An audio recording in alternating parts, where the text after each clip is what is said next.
This laptop here is Razer Blade 17 2022. Maybe some of you are familiar with it. We did a review, the best gaming laptop, late last year, which included this one. Not long after that, a new Gen Blade 17 came out, with the new flagship GPU RTX 3080 laptop and the 12th Gen Intel Core processor, and DDR5 4800 MHz memory. Quite a boost. After the redesign, this laptop's GPU power has boosted from 130 watts to 165 watts. Fully loaded, guys. Great news for Razer fans. So, will this new Blade 17 be this year's best gaming laptop? What kind of performance can we expect? Let's find out in this video. First, of course, we'll start with this flagship GPU. RTX 3080 laptop is currently the most powerful, and, top-of-the-line, NVIDIA GPU. It uses the same Ampere architecture as the 3080, but the difference is, the core has upgraded from GA104 to GA103. As you can see, compared to GA102, the GPCs are down from 7 groups to 6 groups. The number of TPCs in each GPC are also reduced from 6 to 5. That's like having 10 groups of streaming multiprocessors. So this core falls right into the middle of GA102 and 104. An RTX 3080 laptop has only one TPC cut. Compared to RTX 3080 desktop, the number of CUDA is quite close. But the 3080 desktop uses GDDR6X VRAM. You can't get that on laptops. RTX 3080 laptop still uses the GDDR6 VRAM. And the clock speed increased from 1750 MHz to 2000 MHz. Equivalent bandwidth increased from 12 or 14 gigabits per second on 3080 to 16 gigabits per second. Higher VRAM clock means less bandwidth bottleneck on gaming. Compared to RTX 3080 laptop, with the logger scale on 3080T, naturally, the clock speed toned down. The default boost clock is 1590 MHz, 120 MHz less than 3080 laptop. But for laptops, power consumption plays a more important role. 3080T laptop is still 80 to 150 watts with higher 25 watts dynamic boost. But on Blade 17, the maximum dynamic boost is still only 15 watts. So its maximum power is 165 W, just like the 3080 laptop. After the specs, let's check out the performance. In 3D Mark Time Spy, 3080T laptop scored 12,902, which compared to the 3080, there's only a 2.3% increase. No quite so much. As for DX11, it scored 16,010 Firestrike Extreme, an increase of 3.81%. And it's more surprising in Superposition Classroom where the 3080T laptop fell beneath the 3080 with a lower score. This is ridiculous. When overclocked for 100 MHz, its score increased by about 300 in Time Spy. And when overclocked for 200 MHz, the score increased by about 600. Any more than that, it just maxed out. I think the problem is mostly the power. 3080T laptop has a longer scale than 3080, but the power is still the same. At least on this Razer laptop, the 3080T laptop obviously didn't reach full potential.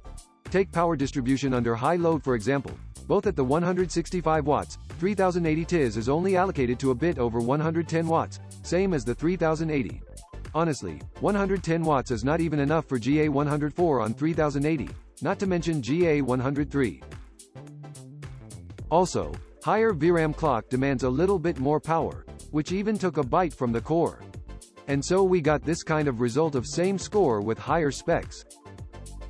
Okay, after the GPU, let's take a look at the CPU, the Intel 12th Gen Core processor, codename Alder Lake H. The one on the Blade 17 is i7-12800H. Using the Intel 7" process, which is 10 nanometers ESF process, commonly known as 10 nanometers triple plus. As for architecture, the 12th Gen Core for laptops has the same PE design as the desktop, with 6 performance cores and 8 efficiency cores. The maximum single core and all core clocks of P cores are 4.8 and 4.2. The maximum single core and all core clocks of E cores are 3.7 and 3.5. After specs, let's run some benchmarks. It scored 6,128 in Cinebench R20 multi-core. Not much of an improvement. What happened there? Based on the CPU power curve, we can see that the CPU thermals has somewhat limited the performance. After a while at 85 watts, it soon dropped to 60 watts. And the P-core clock dropped from 3.7 GHz down to 3.2 GHz. And it scored average in multi-core loop test with only 5,500 stably. The main issue here is it needs better scheduling. The IA core's power is 7 to 10 watts less than the CPU package power. That amount of on-core power probably comes from the active devices mounted on the PCIe and South Bridge running all the time, which took up some power and led to shortage of IA core's power. The package power is already very low, so poor performance is to be expected. Yet it scored 702 in R20 single-threaded test, which is quite impressive, nearly 100 higher than the last general. The new microarchitecture did make some progress. A quick summary here. The PE core design made its debut in the 12th gen CPU on mainstream laptops. The performance is much more reliable than the Lakefield, but better multi-core performance requires sufficient power. The performance of this Blade 17 is rather poor. High temperature and low power. The IA core's power is also reduced. Since this laptop won't be released until March this year, I hope Razer engineers would do a better job on it. Okay, now let's see how it performs in gaming. On Windows 11, in Razer Synapse, we set the performance mode to Custom, and CPU to Boost, GPU to High, enable the MUX switch. First, Metro Exodus. At 2K resolution, the RTX 3080 laptop got 70.9 FPS. Compared to 3080 laptop, that's only almost 1 FPS higher.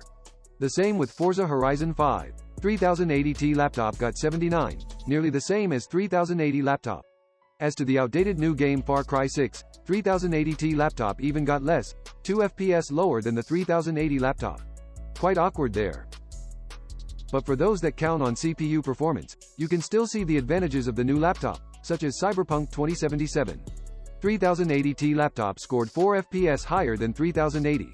10%. Damn. The same goes for Shadow of the Tomb Raider. At 2K resolution, 3080 laptop got 112 FPS, 6 FPS higher.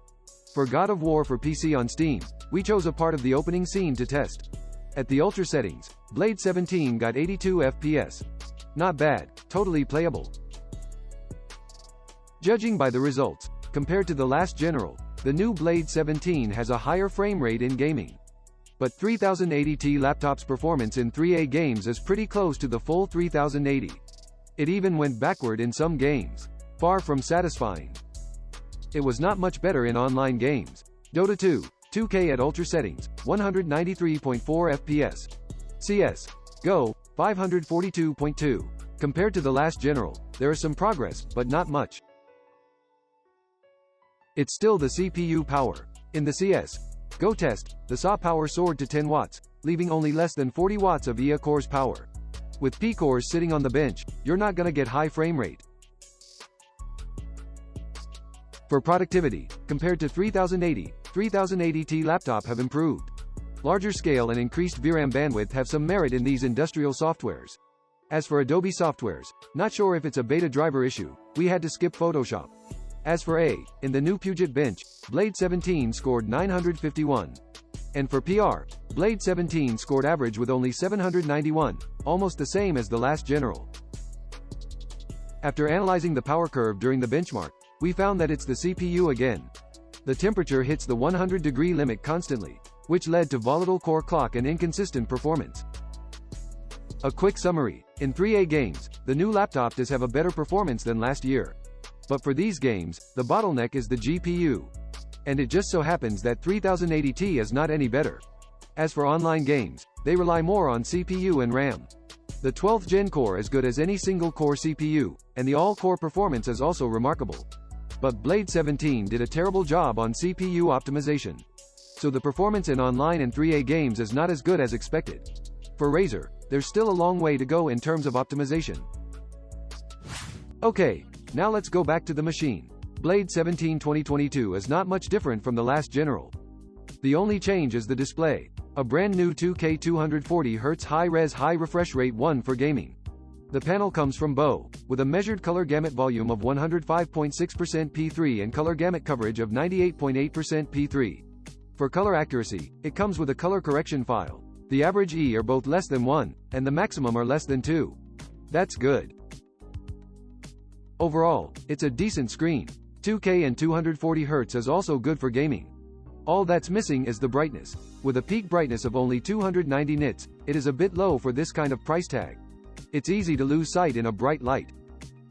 Now, let's take it apart to see if there are any changes inside. It's not difficult to disassemble. Remove the bottom screws to take down the bottom panel. Then you can see the popular design, motherboard on top and battery below. And they kept the small fan in the middle of the battery. But there's only one fan left, probably because they wanted extra space for the battery.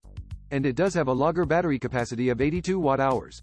Yet in PC Mark 10 Modern Office Test, it only lasts 3 hours and 46 minutes. Mainly because the CPU's got too much uncore power that went down the drain. Also, the discrete graphics often gets woken up in standby mode. A heavy toll on the battery life.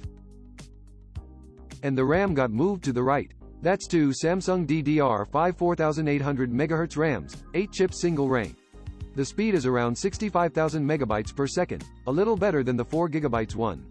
But due to the larger capacity, it has a longer seek time, which means higher latency. With high default timings of the first-gen DDR5, that adds up to a latency of 96 nanoseconds, which is a step back. The hard drive uses a 1 TB CA6 from KIOXIA with PCIe 4.0 x 4 speed. When tested with small size, the sequential read got 7,000, and the write speed got 5,000. In large size test, the write speed was at around 4,000, and dropped to 2,000 after 54 GB cache. And the read was around 5,000. Overall, it's good. The Wi-Fi card is on the right. Intel Killer AX1690i.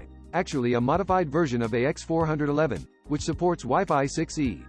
Finally, the thermals. A large vapor chamber with dual fans. There is also a small fan underneath for the touchpad and keyboard. Pretty much the same as the last general model. Now let's see how well it does in tests. Room temperature at 25 degrees. After 30 minutes of FPU stress test, the CPU stayed at 78 degrees and 65 watts. IA cores power, 59 watts. And after 30 minutes of GPU stress test, the GPU reached 77.3 degrees, 165 watts. Finally, in dual stress test, the CPU reached 92 degrees and 45 watts. IA cores power, 37 watts. The GPU reached 79.2 degrees, 150 watts.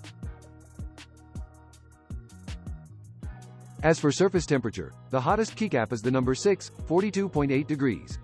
WASD keys are at around 41 degrees. The heat is mostly concentrated in the left center of the keyboard, around 41 degrees. Compared to the last general, with higher GPU power and one fan short, the surface temperature has increased. The fan noise under full load is 50.8 decibels, close to the last general. All in all, the new Blade 17 has better thermals than the last general with only 45 110ths W in dual test. It went straight up to 45 150ths W. With no significant changes, it's rare to see such a bump up in total power. But the CPU still hasn't improved. Although the surface temperature is higher than before, it's still at an acceptable level. For a 20mm thick gaming laptop, that's still something. As usual, here are 3 pros and cons for your reference. First, the pros. First, high-quality display. The Blade 17 has a 2K 240Hz display for gaming that supports P3 wide color, and it has a color correction file. You can use it for gaming or doing some creation work. Second, major improvement on GPU performance. The GPU on Blade 17 2021 only got 130 watts, and the new one just bumped it up to 165 watts, while still maintaining a 20mm height and a manageable surface temperature. That's indeed a major improvement. Third, the build quality is excellent. Here we have a silver case sent from Razer. From this case, you can see that Razer has put a lot of effort into the build. Almost the entire lineup adopted CNC aluminum chassis. The chassis both looks and feels rather exquisite and upscale. After pros, let's talk about the cons. First, it's quite heavy. 2.7 kilograms laptop only, 3.6 kilograms with power brick. For a 20mm thin gaming laptop, it's not as portable as it should be. Second, both keyboard layout and typing feels terrible. While the new Blade 17 has made some improvements to the key travel, compared to other gaming laptops, it still falls a bit short. Also, as a large size model, it doesn't have full-size arrow keys and numeric keypad. And the keys are too centered to easily trigger by mistake upon first use. Third, the CPU could do better. From the previous tests, we found that the unusual SAW power of the Blade 17 affected both battery life and core power, and thus, the performance. I hope Razer's engineers would pick up the pace and fix this in mass production. Finally, let's sum up all these. For 3080T laptop, it has some improvements over 3080, but the 165 watts of power is still not enough, which makes it pretty much tied with the old model in many use cases. As for i7-12800H, the new architecture brings a significant performance boost, but the clock is only a little higher than the i7-12700H. And most people don't really need that additional vPro support. From a cost perspective, i7-12700H or i9-12900H may be a better choice. For Razer Blade 17 2022, the power of the new GPU has bumped up a lot, bravo. But the CPU optimization is terrible. I hope Razer can do better in the next gen, and be able to juggle between CPU and GPU without any off balance. Alright, that's all. If you enjoy this video, please hit like and subscribe. And if you want to interact with me every day, please follow us on WeChat official account. I will talk about a laptop there every day. This laptop may be a good deal, or not, but all we want is to provide info and guidance. This is BIBA Laptops. I'm Jawan. I'll see you in the next video.